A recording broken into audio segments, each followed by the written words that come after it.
Alright guys, what is up? Welcome back to the channel.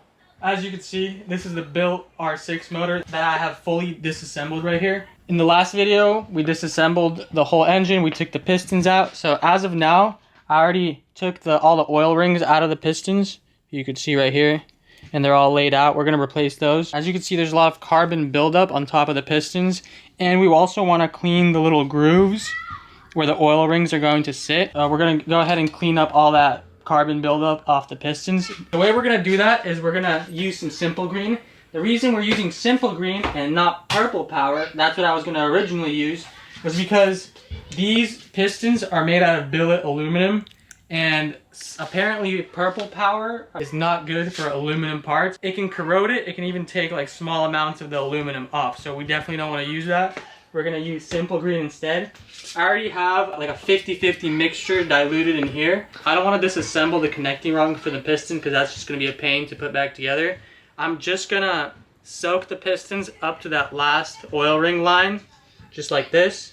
Just let them soak for a couple hours or until all that carbon starts coming off. I already soaked this one for a little bit to test it. As you can see, it's already coming off right there.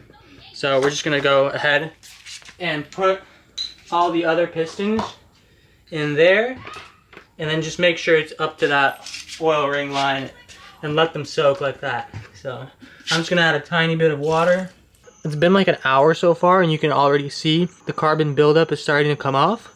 So we're gonna leave them in there for a couple more hours, and hopefully they're super clean. And yeah, these rod bearings were all dark like this compared to all the other ones, which were like perfectly fine. This is not because of the rings that were causing the blow by.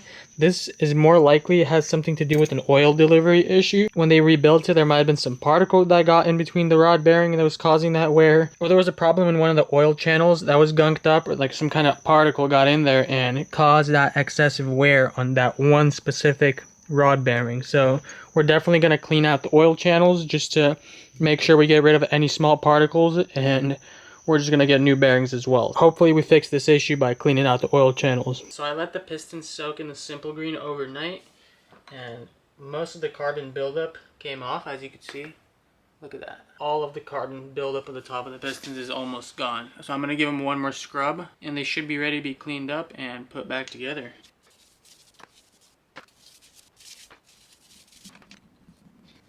Alright, so this is pretty much what the pistons look like, all cleaned up. And we're going to just dry them off, make sure they're all dry. These are almost brand new now, look at how fresh they look. Alright, now that I cleaned the pistons, I'm just going to spray a little bit of WD-40 on them, just to prevent any corrosion and just get rid of any moisture. We're going to do that to all the pistons, get them nice and oiled up. Also, even though the crankshaft is like in great condition, there's no scoring or anything on it, I'm still gonna just get some metal polish. This is the metal polish that I use. It's made in Germany, it's pretty good. To also polish up the journals on the crankshaft, just so every single surface, the rods, the journals, the main bearings, everything's gonna be nice and clean and smooth.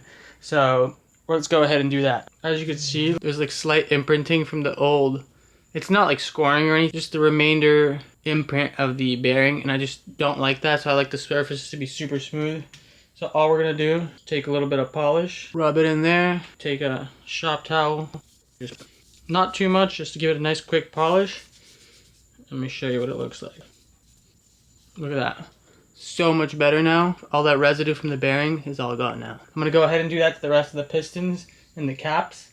And then we're gonna do that to then we're gonna do the journals on the crankshaft next. All right, so as you guys can see, I polished up all the caps. They look nice and fresh with that metal polish, and they're all super fresh like that now. There's no residue from the bearings, and if I pop off these bearings, these things are polished as well. I did all the connecting rods as well as the connecting rod caps. There's no bearing residue or anything that's going to get in our way. It's not going to mess with the clearances because the polish doesn't take off like almost anything. It just kind of removes the bearing residue that was baked onto there. So next, what I'm going to do is I'm going to polish the journals on the crankshaft. As you can see, we have no scoring or anything, but still, I want to have them as smooth and shiny as possible.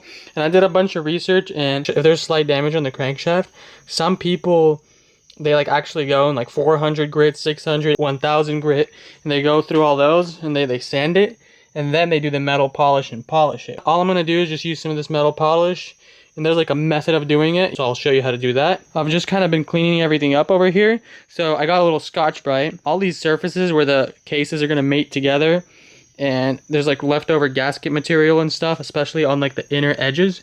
So I've been kind of just going around with the Scotch-Brite and just lightly scuffing it up, just so we have a good seal whenever I put like the Loctite gasket maker onto here, and there's no leftover gasket residue or anything like that. So we're gonna go ahead and do that to all the surfaces on there. And yeah, that's pretty much it. So let's go ahead and do that. Aside from all that, since these are aftermarket internals, I already did some measurements and I figured out that these are 67mm diameter pistons. And when you measure it, you want to measure the pistons like at the bottom right here, like from here to here, because that's the widest point, not up here. What I have to do next is I have to figure out my clearances for the rod bearings. For Yamaha, if you look at my notes over here, so there's a code on the crankshaft. That's the code, is a 9-digit code. The first 5 numbers in the code are the main journals on the crankshaft, and the last 4 are the rod bearing sizes. For the journals, you have to do a calculation, x minus y minus 1. Your x is going to be the number on your crankcase, which is, if you look right here, so that's the number on the crankcase. As you can see, it's a number 5 right there.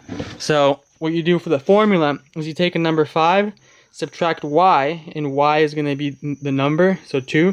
So you do 5 minus 2, which equals 3, and then you subtract another 1, which is equals to a 2, and then you get the size of the journals. And then Yamaha has a color code for the journal sizing, so a 2 is black, a 3 is brown, and so on. Now for the rod bearings, all you do is you take the crankcase number, which is a 5, and you subtract 1, subtract 2, subtract 1, 1, so you get 4, 3, 4, 4, and those are also color coded.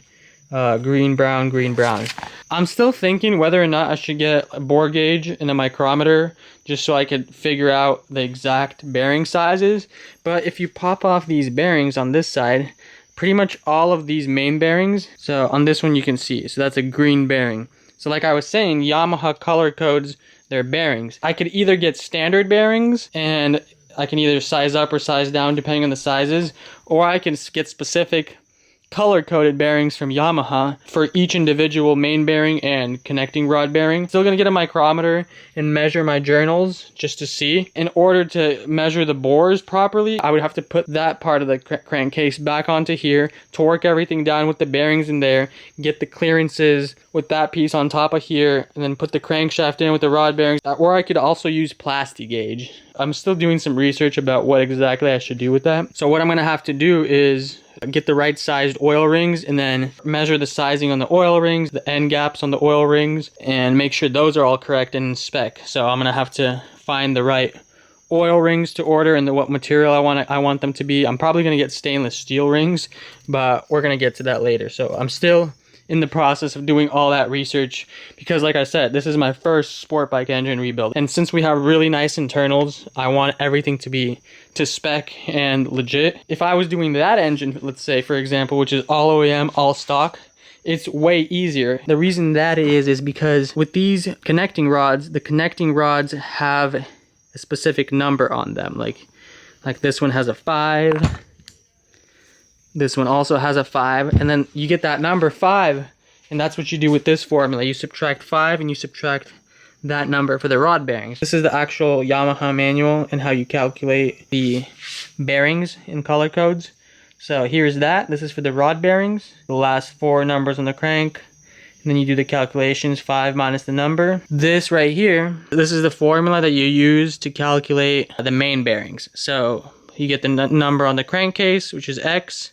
Then you get the first 5 numbers on the crankshaft, which is Y. Subtract X from Y, and then you subtract another 1 from it, and then you get your colors and bearing sizes, and here's the color chart.